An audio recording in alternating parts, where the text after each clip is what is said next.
Hello guys, welcome back to my channel. तो guys आज के इस वीडियो में एक कमीशन वर्क ड्रॉ करूंगा, तो वीडियो को लास्ट तक जरूर देखेगा और वीडियो कैसा लगा आपको कमेंट में जरूर बताएगा और लाइक कर दीजिएगा, शेयर कर दीजिएगा। चैनल पे नए चैनल को सब्सक्राइब और बेल आइकन को प्रेस कर लीजिएगा ताकि आने वाली वीडियो की नोटिफिकेशन अब तक सबसे पहले जाए। तो चलिए आज की वीडियो शुरू करते हैं।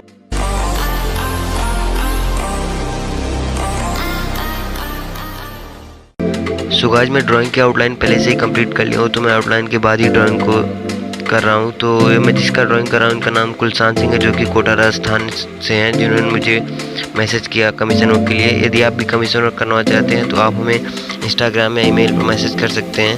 तो यदि आप अभी तक हमें इंस्टाग्राम पर फॉलो नहीं किए तो आप हमें इंस्टाग्राम पर फॉलो कर सकते हैं और अपना कमीशन ऑर्डर दे सकते हैं। सो गाइस कुलसान भाई, जिनका कि मैं पोर्ट्रेट ड्रॉ कर रहा हूँ, ये पंजाबी लैंग्वेज में सिंगिंग और कविताएं करते हैं। इनका जल्दी ही एक सॉन्ग रिलीज होने वाला है, तो आशा करता हूँ इनका सॉन्ग अच्छा जाए। सो गाइस वीडियो को लास्ट तक देखते रहिए, आशा करता हूँ कि आप लोगों को वीडियो पसंद आएगा।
आई होप आप लोग को वीडियो काफ़ी पसंद होगा तो प्लीज़ एक लाइक कर दीजिएगा, साथ साथ चैनल को सब्सक्राइब करना मत भूलिएगा। मिलते हैं इसी तरह नेक्स्ट ड्राइंग वीडियो में, तब तक के लिए take care and goodbye, thanks for watching.